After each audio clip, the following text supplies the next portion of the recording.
Pour cette seconde série des podcasts spécial 20 ans de recherche, la Fondation retrouve une figure familière, le professeur Stéphane Armand, responsable du laboratoire de cinésiologie des hôpitaux universitaires de Genève et également membre du conseil scientifique de la Fondation depuis 2018. En 2015, Stéphane croise la route de la Fondation à l'occasion d'un appel à projet dont un certain professeur Sylvain Brochard lui avait parlé. Il bénéficie alors d'un soutien financier pour mettre en œuvre son projet. Il nous explique les interférences et les possibles impacts de la double tâche entre tâches cognitives et la marche. Bonjour Stéphane, nous sommes ravis de vous accueillir ici dans nos locaux à la Tour Montparnasse pour ce nouvel épisode des podcasts spécial 20 ans de la Fondation Paralysie Cérébrale qui sont dédiés du coup à la recherche financée ces 2 dernières décennies. Aujourd'hui, on va parler d'interférences cognitives et motrices. Mais pour commencer, est-ce que vous pouvez vous présenter ? Bonjour, merci pour l'invitation. Je m'appelle Stéphane Armand, j'ai 46 ans. Je suis professeur à la faculté de médecine de Genève, où je m'occupe d'un groupe de recherche qui travaille sur la locomotion principalement. Et je suis aussi responsable d'un laboratoire qui s'appelle le laboratoire de cinésiologie, qui étudie le mouvement aux hôpitaux universitaires de Genève. Dans ce laboratoire, on fait des examens qui s'appellent analyse quantifiée de la marche.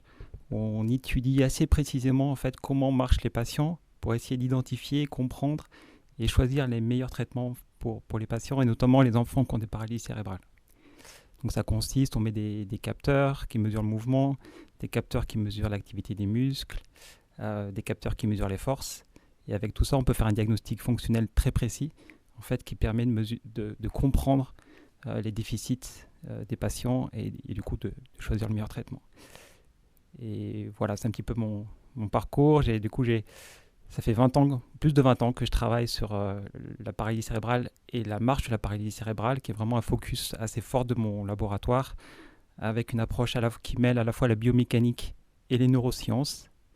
Et j'ai une équipe d'environ 10 personnes qui travaillent sur ce sujet. Donc ça fait 20 ans, vous nous disiez que vous êtes dans ce domaine de la marche, de l'analyse de la marche, notamment pour les enfants et adultes avec paralysie cérébrale. Petit retour en arrière, il y a 10 ans maintenant, en 2015, vous avez bénéficié du soutien financier de la Fondation pour un projet dont je vais donner l'intitulé, mais vous allez pouvoir nous en dire un petit peu plus, qui s'appelle Interférences cognitivo-motrices chez les enfants atteints de paralysie cérébrale. Est-ce que vous pouvez nous dire un petit peu le contexte de l'époque et surtout comment vous avez connu la Fondation Paralysie Cérébrale ?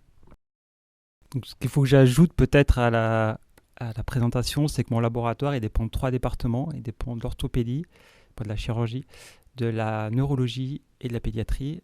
Et dans ce contexte, on travaille aussi beaucoup sur les personnes âgées et on a fait beaucoup d'études en fait, sur l'impact de la double tâche sur la marche.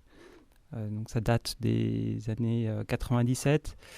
Ça date exactement de l'année 97 où il y a un papier Princept d'une physiothérapeute qui, en accompagnant ses patients pour faire la rééducation, s'est aperçu que ceux qui s'arrêtaient de marcher pendant qu'elle leur parlait, c'est ceux qui chutaient beaucoup plus. Donc là, je crois qu'il y avait à peu près une 50aine de patients et dans les 6 mois qui ont suivi du coup l'analyse, dans le groupe qui s'arrêtait, il y avait 80% qui tombaient, alors que dans le groupe qui ne s'arrêtait pas, il n'y en avait que 20%. Donc ça lançait toute une vague sur le paradigme de double tâche. Donc l'idée, c'est de faire une tâche motrice ou cognitive en même temps que l'on marche. Donc on fait de la locomotion, ça peut être aussi d'autres tâches motrices. Donc on doit réaliser 2 tâches en même temps. Et l'idée, c'est qu'on a des ressources qui sont du coup partagées entre la tâche motrice et la tâche cognitive. Et en sachant que la tâche motrice peut affecter la tâche cognitive et la tâche cognitive peut affecter la tâche motrice. Et vu que mon laboratoire dépend de ces 3 départements, on a voulu aussi l'appliquer du coup à la paralysie cérébrale, parce que la paralysie cérébrale a aussi des troubles moteurs et cognitifs. Donc on s'est dit que ça pourrait être assez intéressant de voir comment l'un affectait l'autre.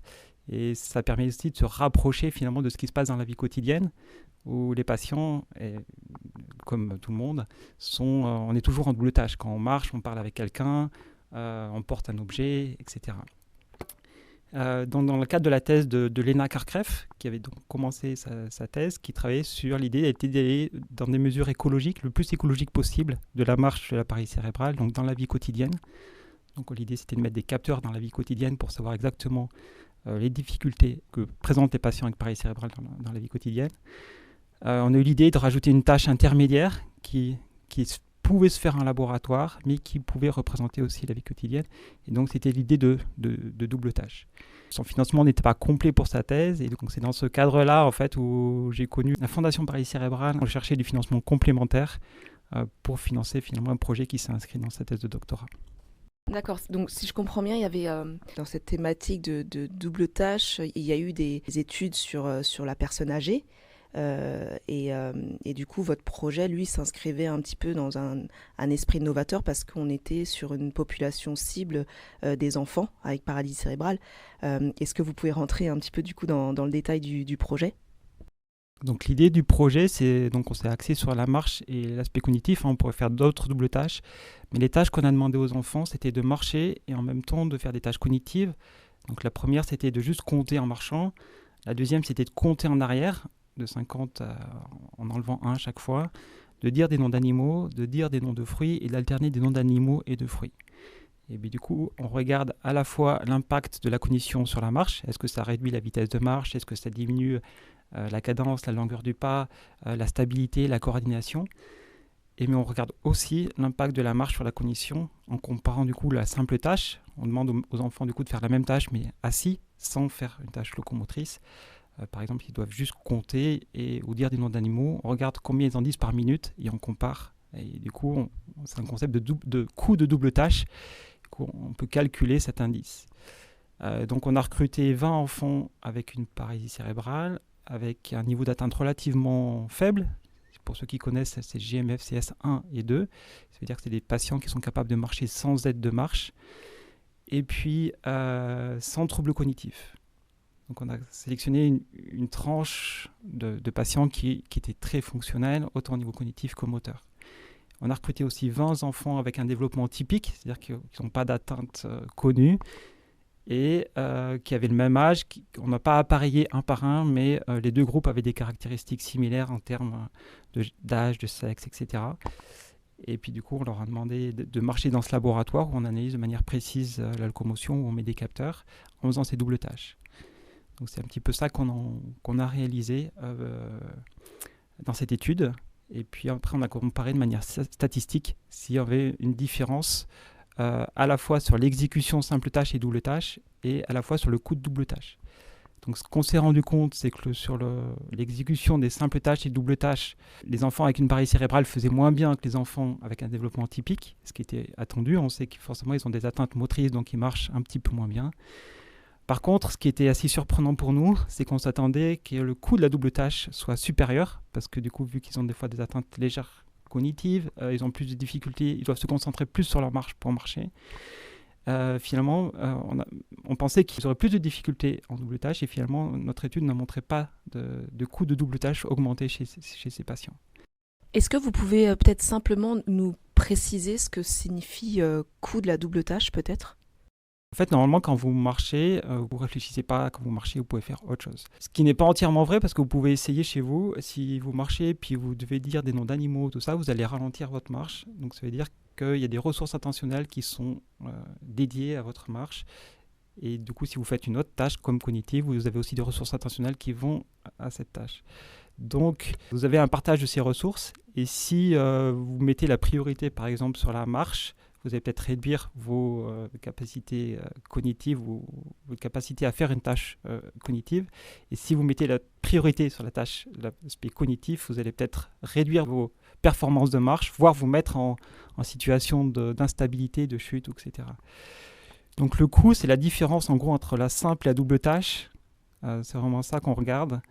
Et cette différence-là, du coup, c'est là où on n'a vu pas de différence entre les patients avec une paralysie cérébrale et avec un développement typique. Ce qui est vrai pour les paramètres assez globaux de la marche. Par contre, on a fait une étude complémentaire un petit peu après sur la stabilité, en prenant des indicateurs assez précis. Et là, on s'est rendu compte par contre qu'on avait un effet de double tâche plus important chez les enfants avec une paralysie cérébrale sur la stabilité. C'est-à-dire qu'ils prenaient plus de marge de stabilité pour éviter de tomber.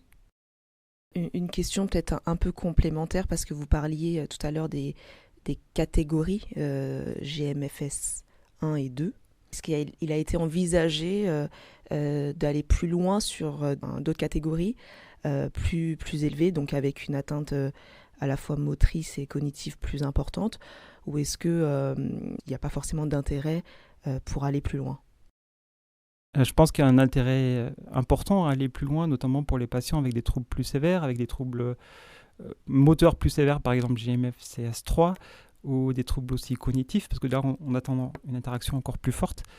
Ce qui est très difficile dans la paralysie cérébrale, c'est que c'est une pathologie très hétérogène. On peut avoir une atteinte mineure au niveau moteur ou majeure au niveau moteur, de juste avoir un petit handicap à peine visible jusqu'à être en lit et pas pouvoir marcher. Et c'est pareil, on peut avoir aussi des troubles cognitifs sévères ou aucun trouble cognitif. Ce qui rend très difficile les études de cohorte, parce que du coup, quand on fait une étude, souvent on calcule la moyenne et on compare des moyennes pour faire des statistiques. Et du coup, on a une population hétérogène, le patient moyen n'existe pas. Donc si on veut faire les choses bien au niveau scientifique, il faudrait qu'on ait des populations relativement homogènes et faire par sous-groupe. Le problème, c'est qu'il faut avoir un bassin de recrutement relativement grand, ce qu'on n'a généralement pas en fait dans un centre unique. Donc ça veut dire qu'il faudrait faire des études multicentriques pour arriver à faire ces sous-catégories. Et la paralysie cérébrale, on peut faire des catégories par trouble moteur, par atteinte, que ce soit des patients qui soient spastiques, dystoniques, ataxiques, par niveau d'atteinte, qui soit hémiplégique, atteinte d'un seul côté, ou diplégique, atteinte des deux côtés. Donc il y a beaucoup de catégories possibles qui rendent relativement complexe la recherche sur la paralysie cérébrale. Mais il y aurait besoin du coup de continuer et d'aller un peu plus loin, notamment sur une analyse par sous-catégorie. Dans l'étude, on a essayé de le faire en analyse complémentaire, mais on n'avait pas suffisamment de patients pour avoir une puissance statistique suffisante pour répondre à la question, mais il y aurait besoin de reprendre ces études avec plus de patients. Et si on regarde dans la littérature plus scientifique, la plupart des études sont avec des échantillons relativement modestes, souvent moins de 20 patients, et du coup c'est compliqué d'avoir des réponses très claires au niveau scientifique sur l'impact d'un traitement, sur l'impact de la double tâche ou autre. Donc c'est vrai que vous mettez là en avant la complexité de la paralysie cérébrale et les moyens encore plus importants dont on aurait besoin pour aller encore plus loin dans la recherche.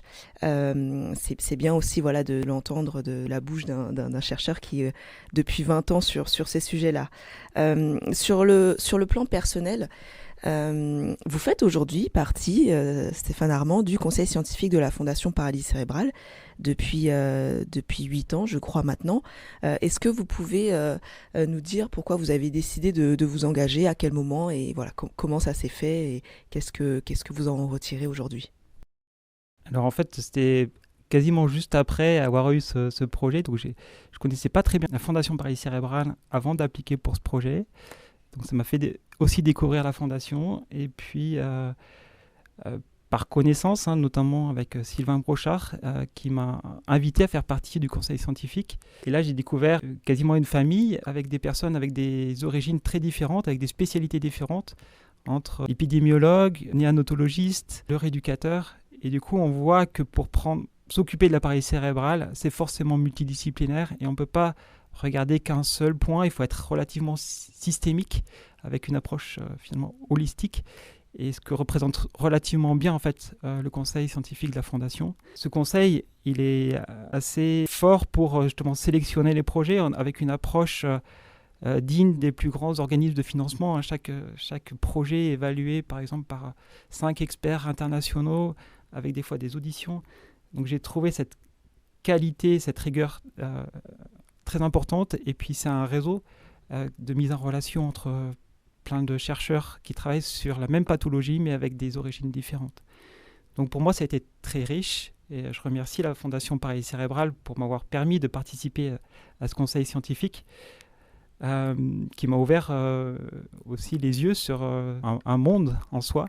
Malheureusement il manque encore de financement pour cette pathologie qui n'est pas assez connue. J'ai l'exemple, je demande souvent aux étudiants de médecine quand j'enseigne, qui sont en première, même jusqu'en 3e année, s'ils connaissent la paralysie cérébrale, et la plupart nous disent qu'ils ne connaissent pas. Alors que si l'on parle de myopathie, tout le monde connaît. Alors que la prévalence, elle est plus importante de la paralysie cérébrale que pour la myopathie. la paralysie cérébrale, c'est le handicap moteur le plus fréquent chez l'enfant.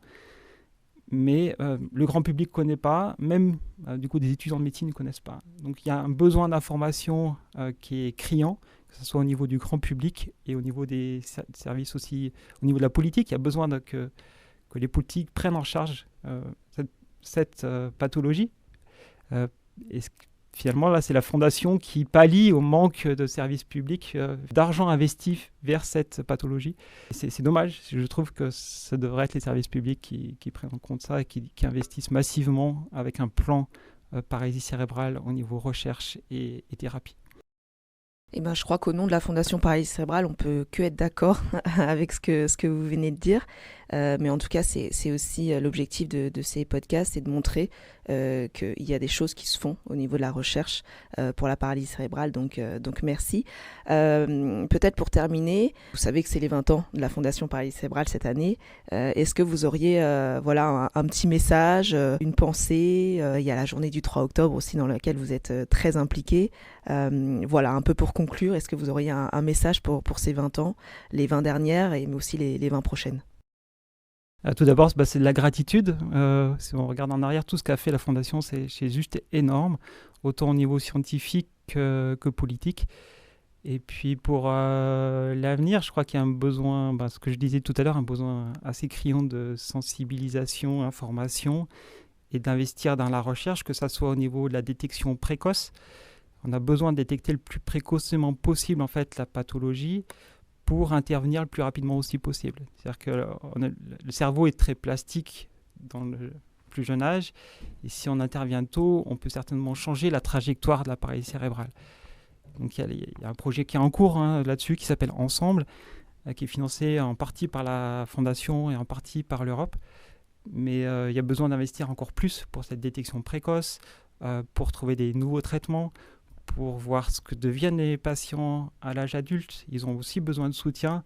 On parle souvent des enfants, mais on oublie aussi tous les enfants qui sont devenus du coup grands, qui ont d'autres problèmes que les enfants, qui ont souvent des douleurs, qui ont des problèmes des fois d'insertion, qui ont des problèmes pour trouver des praticiens pour les soigner. Donc on a un besoin assez fort en fait de soutien, et je pense que la Fondation joue un rôle énorme actuellement pour aider ces patients. Merci beaucoup Stéphane Armand d'avoir accepté de jouer le jeu pour ce podcast, et puis on se dit rendez-vous du coup le 3 octobre. Merci beaucoup, et je serai présent le 3 octobre avec grand plaisir.